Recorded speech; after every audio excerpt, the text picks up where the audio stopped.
अस्सलाम वालेकुम वरहमतुल्लाहि वबरकातुहू। कैसे हैं आप सब? उम्मीद करती हूँ ठीक होंगे, खैरियत से होंगे।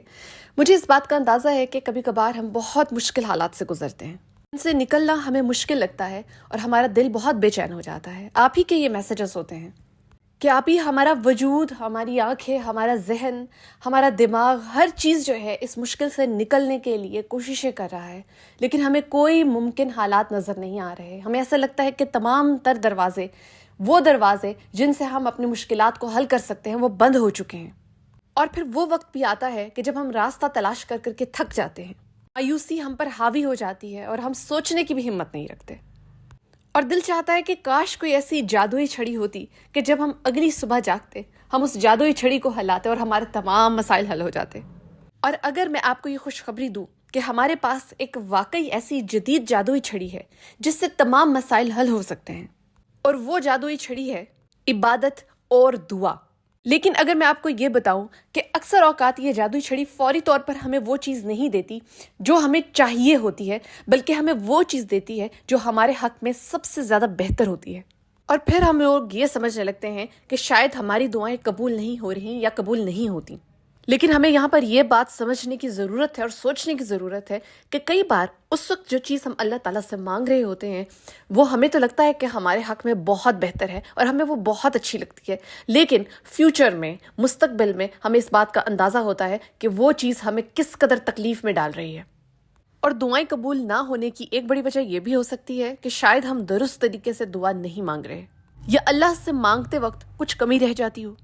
और ये कि दुआ को कारआमद और मौसर बनाने के भी कुछ तरीके होते हैं, और आप ये सारी बातें जाने बगैर ही दुआ मांग रहे हो।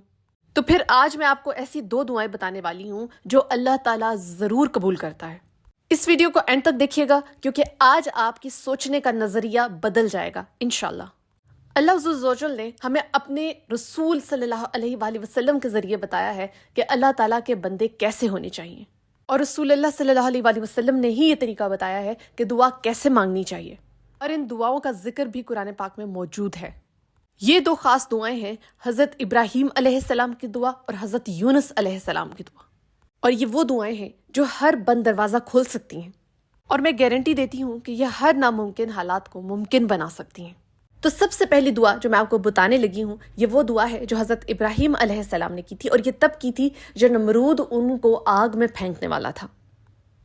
यहाँ तक कि उस दौरान आसमान से हज़रत जिब्रील अलैहिस्सलाम भी उनकी मदद करने के लिए आए थे, लेकिन हज़रत इब्राहीम अलैहिस्सलाम ने फरमाया था कि मुझे आपकी मदद नहीं चाहिए, मेरा अल्लाह मुझे देख रहा है और मैं दुआ करूँगा तो वो मेरी दुआ कबूल करेगा। और क्या आप जानते हैं कि वो मैजिकल दुआ कौन सी थी? वो दुआ थी हस्बुनल्लाह व निअमुल वकील।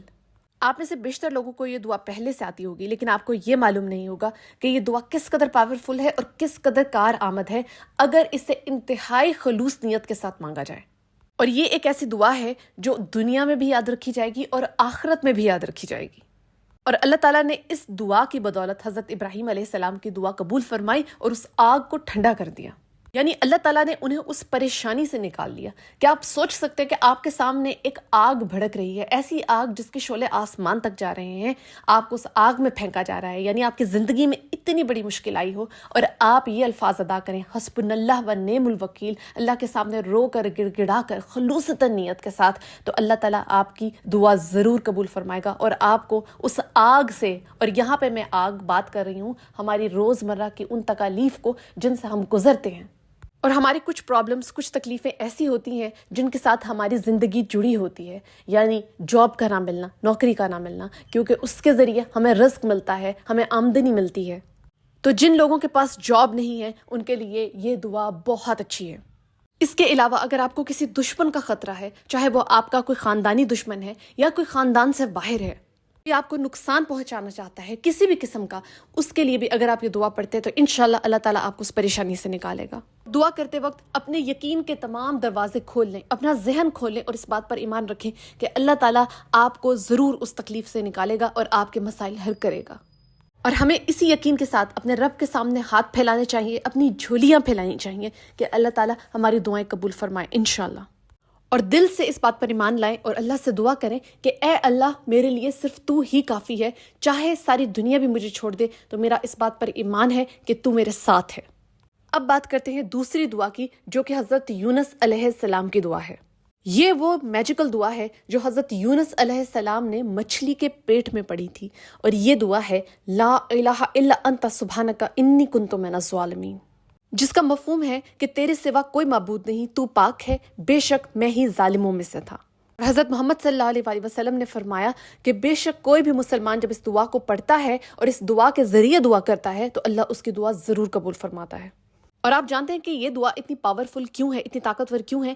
کیونکہ اس دعا کے اندر ایک بندہ، اللہ کا بندہ، اس بات کا اعتراف کرتا ہے کہ میں نے جو بھی غلطیاں کی ہیں میرا رب مجھے اس پہ شرمندگی ہے، مجھے معاف فرما۔ اور چونکہ حضرت یونس علیہ السلام نے بہت بے بسی کے عالم میں یہ دعا پڑھی تھی، اسی لیے اس دعا کے بہت زیادہ چانسز ہیں کہ یہ لازمی قبول ہوتی ہے۔ یعنی اگر آپ کہتے ہیں کہ لا الہ الا انت سبحانک انی کنت من الظالمین اور اس کے بعد آپ اپنی دعا کرتے ہیں تو انشاءاللہ رب العزت آپ کی دعا ضرور قبول فرمائے گا۔ یہ دعا وہ لوگ بھی لازمی پڑھا کریں جنہیں رزق کے مسائل ہیں، جنہیں شادی کے مسائل ہیں، خاص طور پر جنہیں اولاد کے مسائل ہیں، وہ یہ دعا لازمی پڑھیں۔ انشاءاللہ اللہ تعالیٰ آپ کی دعائیں قبول فرمائے گا اور آپ کو ہر اس نعمت سے، ہر اس چیز سے نوازے گا جو آپ حق رکھتے ہیں۔